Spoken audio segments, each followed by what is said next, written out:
ನಾರದ ಮುನಿಗಳೇ, ದೇವೇಂದ್ರ ಭೂಲೋಕಕ್ಕೆ ಬಂದಿದ್ದು ಒಬ್ಬ ಪುಣ್ಯ ಪುರುಷನಾದರೂ ಸಿಕ್ಕುವನೇನೋ ಎಂದು ಹುಡುಕುವುದಕ್ಕೆ.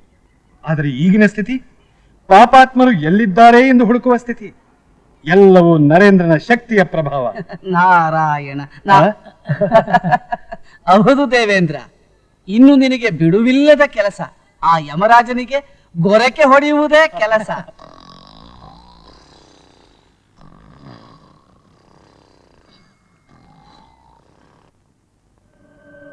ಎಲ್ಲಿಂದ ಬಂತು ಅವನಿಗೆ ಅಷ್ಟೊಂದು ಹಣ? ಕೋಟಾ ನೋಟ್ ಏನಾದ್ರೂ ಪ್ರಿಂಟ್ ಮಾಡ್ತಾ ಇದ್ದಾನ? ದಿನ ದಿನ ಅವನ ಜನಪ್ರಿಯತೆ ಹೆಚ್ಚಾಗ್ತಾನೆ ಇದೆ.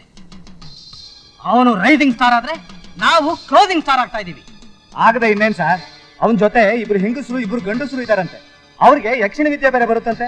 ಆ ನರೇಂದ್ರ ಅವ್ರ ಜೊತೆ ಸೇರ್ಕೊಂಡು ಎಲ್ಲಾ ಮಾಯಾ ಮಂತ್ರ ಕಲ್ತ್ಕೊಂಡು ಬೇಕಾದನ್ನು ಸೃಷ್ಟಿ ಮಾಡ್ತಾ ಇದ್ದಾರೆ ಸರ್. ನನಗನ್ಸುತ್ತೆ ಗುರುಗಳೇ, ಅವನಿಗೆ ಯಾವುದೋ ದೇವತೆ ವಶ ಆಗಿರ್ಬೇಕು. ದೇವತೆ ಅಂತೆ, ಮಾಯ ಅಂತೆ, ಮಂತ್ರ ಅಂತೆ.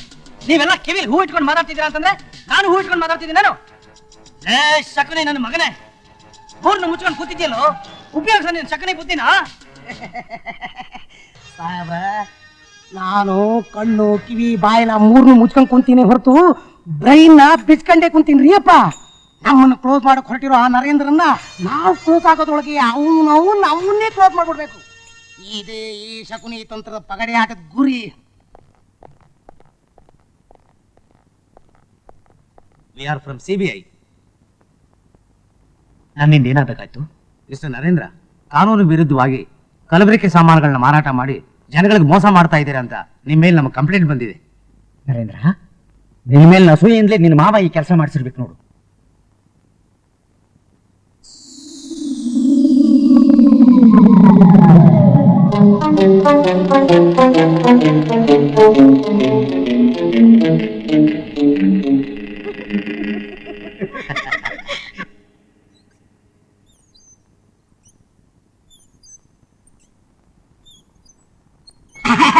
ಶರಣ್ರಿಪ್ಪ, ಶರಣ್ರಿ. ನರೇಂದ್ರಪ್ಪರೇ, ಇರ್ಲಿ ಬಿಡ್ರಿ. ನರೇಂದ್ರಪ್ಪರೇ, ಆ ಜಗದೀಶಪ್ಪನ ಸುಲಭವಾಗಿ CM ಮಾಡೋದು ನಾನೇ ರೀ. ಈಗ ಅವನ ಸೀಟಿನ ಹಿಡಿದ ಇಳಿತಾನೆ, ಮುಂದೆ ಆ ಸೀಟ್ಗೆ ನೀವೇ ಕುಂದಿರ್ತೀರಿ ಅಂತ ಜಾತಕ ಹೇಳೋನು ನಾನೇ ರೀ. ನಾನು ಕರ್ನಾಟಕ ಎಲ್ಲ ಸುತ್ತ ಬಂದೀನಿ ರೀ. ಈಗ ಯಾವ MLA ಸಪೋರ್ಟ್ ಬ್ಯಾಡ್ರಿ ಇಪ್ಪ, ಇಡೀ ಕರ್ನಾಟಕ ಮಂದಿ ಸಪೋರ್ಟ್ ಐತ್ರಿ. ಮಂದಿ ಏನ್ ಹೇಳ್ತಾರ ಗೊತ್ತೇನ್ರಿ? ಅವನು ಈಗಿರೋ CM ನಾಲಾಯಕ ಅದಾನೆ. ಅವನ್ ಸ್ವಾರ್ಥ ಸಲುವಾಗಿ ಸಿನಿಮಾ ಥಿಯೇಟರ್ಗಳು, ಬಾರ್ಗಳು ಎಲ್ಲ ಓಪನ್ ಮಾಡ್ಕೊಂಡು ಜನಗಳಿಗೆಲ್ಲ ಮೋಸ ಮಾಡ್ತಿದ್ದಾನೆ ಅಂತ ಉಗಿಯಾಕ ಹತ್ತೈತ್ರಿ. ಈ ವಿಚಾರ ರಾಜ್ಯಪಾಲರಿಗೆ ತಿಳಿದೈತಿ, ಮುಂದೆ ಹೈಕಮಾಂಡ್ ತಿಳಿತೈತಿ. ಆಗ ರೀಎಲೆಕ್ಷನ್ಗೆ ಆರ್ಡರ್ ಮಾಡ್ತಾರೆ. ಮುಂದೆ ಈ ರಾಜ್ಯದ ನೂತನ ಮುಖ್ಯಮಂತ್ರಿ ನೀವೇ ಹಾಗೆ ಆಗ್ತೀರಪ್ಪ. ಖಂಡಿತ ಹಾಗೆ ಆಗ್ತೀನಿ. ಆದಾಗ ನಾನು ಮಾಡೋ ಮೊದಲನೇ ಕೆಲಸ ಏನ್ ಗೊತ್ತಾ? ತಿಳಿದೈತ್ ಬಿಡ್ರಿ. ನಿಮ್ಮ ಪರ್ಸನಲ್ ಆಗಿ ಇಟ್ಕೋತೀರಿ ನನ್ನ? ಅಲ್ಲ, ಅದಕ್ಕೆ ನಾನು ದೊಡ್ಡ ಹುದ್ದೆ ಕೊಡ್ತೀನಿ. ಅದೇ ಯಾವ್ದ್ರಿ ಇಪ್ಪ? ನೀವು ನಮ್ಮ ಮಾವ ಇಬ್ರು ಸೇರ್ಕೊಂಡು ಹಿಂದಿನ CM ಗಂಗರಾಜ್ನ ಕೊಲೆ ಮಾಡಿ ಫೈಲ್ನ ಮುಚ್ಚಾಕಿದ್ರಲ್ಲ, ಆ ಫೈಲ್ನ ಮತ್ತೆ ವಾಪಸ್ ತರಿಸಿ ನಿಮ್ಮಿಬ್ರಿಗೂ ಜೋಡಿಯಾಗಿ ಬೇಡಿ ಹಾಕ್ಸಿ ಇಡೀ ಬೆಂಗಳೂರು ಸಿಟಿ ಪೂರಾ ಮೆರವಣಿಗೆ ಮಾಡಿಸಿ ಕರ್ಕೊಂಡು ಬಳ್ಳಾರಿ ಜೈಲಿಗೆ ಬಿಟ್ಬಿಡ್ತೀನಿ. ನೀನು ಶಿಕ್ಷೆ ಕೊಡೋವರೆಗೂ ನಾವು ಕೈ ಕಟ್ಕೊಂಡು ಕೂತ್ಕೊಂಡಿರ್ತೀವಿ ಅಂತ ಅನ್ಕೊಂಡಿದ್ದೀಯೇನೋ ನರೇಂದ್ರ?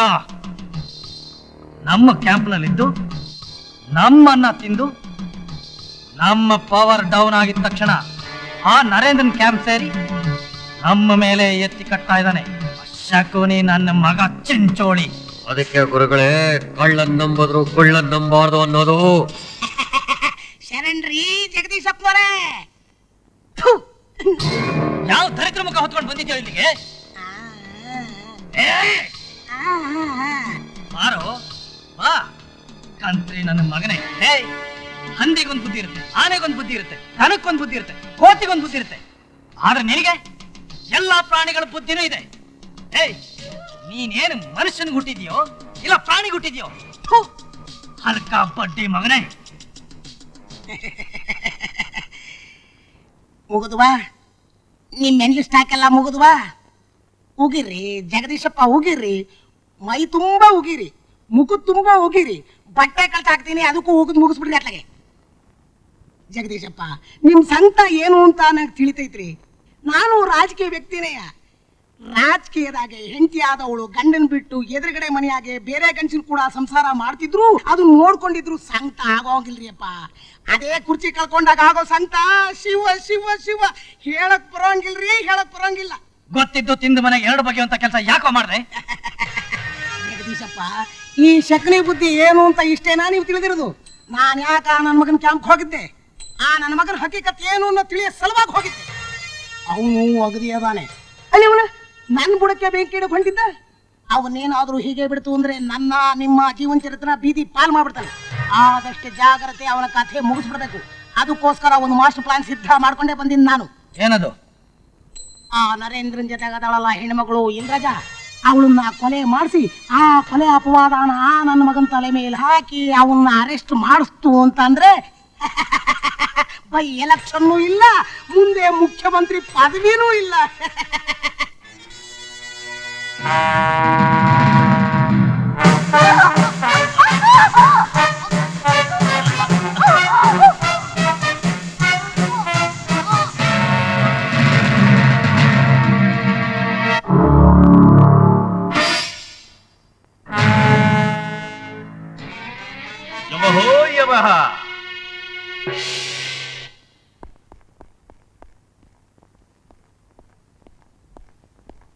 ಮಿಸ್ಟರ್ ನರೇಂದ್ರ, ನಿಮ್ ಜೊತೆ ಓಡಾಡ್ತಿದ್ದ ನಾಟಕದ ಹುಡುಗಿ ಇಂದ್ರಜಾ ಕೊಲೆ ಆಗಿದೆ. ಆ ಕೊಲೆ ನೀವೇ ಮಾಡಿದ್ದೀರಾ ಅಂತ ನನಗೆ ಕಂಪ್ಲೇಂಟ್ ಬಂದಿದೆ. ಸಾರಿ ಟು ಸೇ, ನಾನು ನಿಮ್ಮನ್ನು ಅರೆಸ್ಟ್ ಮಾಡಬೇಕಾಗಿದೆ.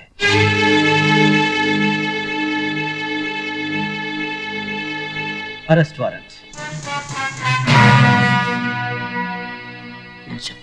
ನನ್ನ ಶಕ್ತಿಯನ್ನು ನಿನ್ನಿಂದ ಮರಳಿ ಪಡೆಯಬೇಕಾದರೂ 24 ಗಂಟೆಗಳ ಅವಕಾಶ ಬೇಕು. ಅಯ್ಯ, ಇದರಲ್ಲೇನೋ ಆ ದೇವೇಂದ್ರನ ಕುತಂತ್ರವಿದೆ ಅಯ್ಯ. ಹೇಗೆ ಹೇಳುವುದು ಚಿತ್ರಗುಪ್ತರೆ? ತನ್ನ ಪದವಿಯನ್ನು ಉಳಿಸಿಕೊಳ್ಳುವುದರ ಸಲುವಾಗಿ ಏನೋ ಸಂಚು ಹೂಡಿರುವನಯ್ಯ.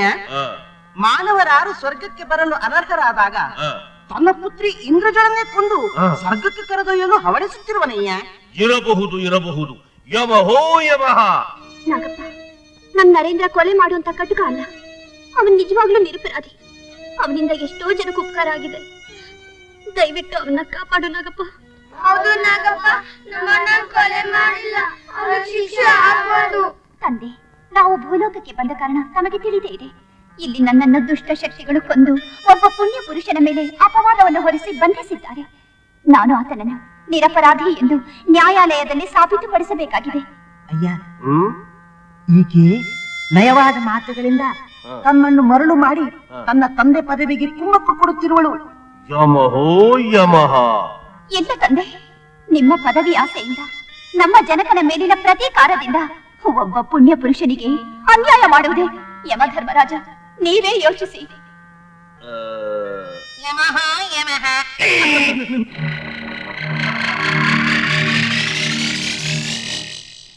ಯುವರ್ ಆನರ್, ಈಗ ನಾನು ಯಾರನ್ನ ಕೊಲೆ ಮಾಡಿದ್ದೀನಿ ಅಂತ ನೀವು ನನಗೆ ಶಿಕ್ಷೆ ವಿಧಿಸ್ತಾ ಇದ್ರು, ಆ ಇಂದ್ರಜಾ ಇವಳೇ. ಹೌದು ನ್ಯಾಯಾಧಿಪತಿಗಳೇ, ನರೇಂದ್ರನಿಂದ ಕೊಲೆಯಾದಳೆಂದು ನೀವು ತಿಳಿದಿರುವ ಇಂದ್ರಜಾ ನಾನು. ಏನು? ಸತ್ತವರು ಎದ್ಬರದ? ಹೌದು ನ್ಯಾಯಾಧೀಶರೇ, ನನ್ನ ಪುತ್ರಿ ದೇವತೆಯಾದ್ದರಿಂದ ಅವಳಿಗೆ ಸಾವಿಲ್ಲ. ಈ ಕೊಲೆಯನ್ನು ಮಾಡಿದವನು ನರೇಂದ್ರನಲ್ಲ, ಈ ದುಷ್ಟ ಜಗದೀಶ ಹಾಗೂ ಅವನ ಸಂಗಡಿಗಳು. ದೇವೇಂದ್ರ, ಅದು ಹಾಗಿರಲಿ, ಸ್ವರ್ಗದ ಪದವಿ? ನಾರದರೆ, ಭೂಲೋಕದಲ್ಲಿ ನಾನು ಕೊಲೆ, ಸುಲಿಗೆ, ಅತ್ಯಾಚಾರ, ದರೋಡೆಯಂತ ಭಯಂಕರ ಕೃತ್ಯಗಳನ್ನು ಕಂಡ ಮೇಲೂ ನನಗೆ ಆ ಸ್ವರ್ಗದ ಪದವಿ ಬಗ್ಗೆ ವ್ಯಾಮೋಹ ಇದೆ ಎಂದುಕೊಂಡಿರ? ಇಲ್ಲ. ಇಂತಹ ಹೀನ ಕೃತ್ಯವನ್ನು ಎಸಗುವ ಮಾನವರಿಗೆ ಘೋರ ಶಿಕ್ಷೆಯನ್ನು ವಿಧಿಸಲು ನನಗೆ ಆ ನರಕದ ಪದವಿಯೇ ಬೇಕು. ಯಮಹೋ ಯಮಃ. ಆಸೆ ಅತಿಯಾಯಿತು. ಈ ಕಲಿಯುಗದಲ್ಲಿ ಜಗದೀಶನಂತಹ ದುಷ್ಟ ಮಾನವರನ್ನು ಶಿಕ್ಷಿಸಿ ಅಭ್ಯಾಸವಾಗಿರುವ ನನಗೆ ನನ್ನ ಪದವಿಯೇ ಸಾಕು. ಇಂದ್ರ ಪದವಿ ನನಗೇಕೆ ಬೇಕು? ನನ್ನ ಸ್ಥಾನವನ್ನು ಅದಾರಿಗೂ ಬಿಟ್ಟುಕೊಡುವುದಿಲ್ಲ. ಬಿಟ್ಟುಕೊಡಲಾರೆ ಎಂದು ಹೇಗೆ ಹೇಳಿದೆ? ಅದೇನು ನಿನ್ನ ಸ್ವಯಾರ್ಜಿತ ಸ್ವತ್ತೆ? ಅದು ನಿನ್ನ ಪಿತ್ರಾರ್ಜಿತ ಆಸ್ತಿಯೇ? ಇಂದ್ರ! Order order order. ಅಲ್ಲಿ ಸ್ವರ್ಗದ ಪದವಿಗೆ ಕಿತ್ತಾಟ, ಇಲ್ಲಿ ನರಕದ ಪದವಿಗೆ ಕಿತ್ತಾಟ. ಇದೇನು ನಿಮ್ಮ ವರ್ತನೆ? ಮಳಿಯ ನಾಟಕದ ಮಂದಿನ ಚಲೋ ಕೂಡ್ಸಾನೆ. ಆ ಜಡ್ಜಿ ಗುಗ್ಗು ಅದಾನೆ, ಇವ್ರು ನಾಟಕ ಮಾತಲ್ಲೇ ನಂಬ್ತಾ ಇದ್ದಾನೆ. ನೀವು ನಂಬಿ ಹಿಂಗೆ ಕುಂತು ಅಂದ್ರೆ ಆ ನರೇಂದ್ರ ನಮ್ಮನ್ನ ಮುಖ್ಯಮಂತ್ರಿ ಪದವಿಯಿಂದ ಕೆಳಗಿಳಿಸಿ ಆ ಸೀಟ್ಲಾಗಿ ಅವನು ಕುಂದಿರ್ತಾನೆ. ಸುಮ್ಮನೆ ಯಾಕೆ ಕುಂತೀರಿ?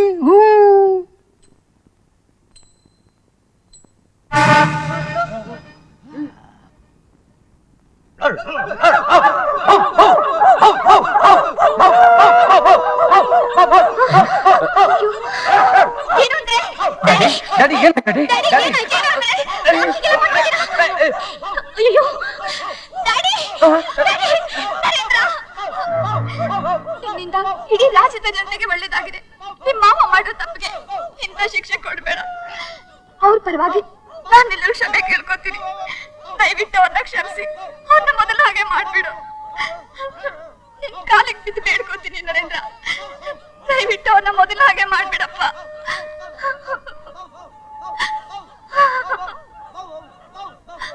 ರೇ ಸ್ವಾಮಿ, ಸಾಕು ನಿಮ್ಮ ಶಕ್ತಿ ಇಲ್ಲಿ. ಮೊದಲು ಅವರ ರಿಪೇರಿ ಮಾಡಿ.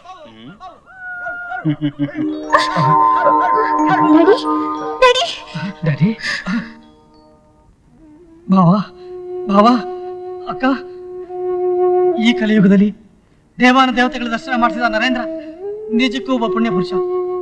ನಾನು ಅವನಿಗೆ ತುಂಬಾ ಅನ್ಯಾಯ ಮಾಡ್ಬಿಟ್ಟೆ. ಅವನು ನನ್ನ ಕ್ಷಮಿಸ್ತಾನೋ ಇಲ್ವೋ ಗೊತ್ತಿಲ್ಲ. ನಾನು ಮಾಡಿದ ತಪ್ಪಿಗೆ ಕಾನೂನಿನ ಪ್ರಕಾರ ಶಿಕ್ಷೆ ಅನುಭವಿಸ್ತೀನಿ. ನಾನು ತಪ್ಪು ಮಾಡಿದೆ ಅಂತ ನನ್ನ ಮಕ್ಕಳು ಶಿಕ್ಷೆ ಅನುಭವಿಸೋಕೆ ಮಾಡಬೇಡಿ. ದಯವಿಟ್ಟು ಅವ್ರಗಳ ಮದುವೆ ನೆರವೇರಿಸಿ ನಾನು ನಿಮ್ ಕಾಲು ಹಿಡಿದು ಬೇಡ್ಕೋತೀನಿ. ಜಗದೀಶ, ನರೇಂದ್ರ, ಬಾವ, ನನ್ನಲ್ಲಿ ಶಕ್ತಿ ಇದ್ದಿದ್ದಾಗ ನನ್ನ ತಂಗಿಗೆ ಎಂತೆಂಥ ಸಂಬಂಧ ನೋಡೋ ಮದುವೆ ಮಾಡಿರ್ಬೋದಾಯ್ತು.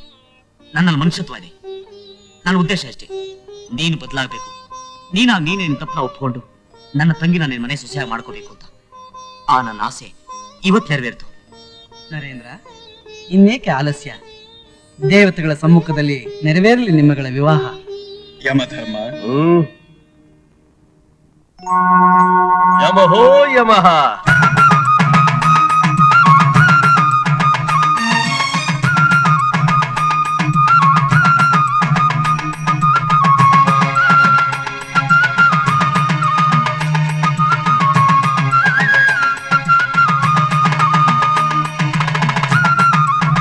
ಸರ್ವೇ ಜನ ಸುಖಿನೋ ಭವಂತು.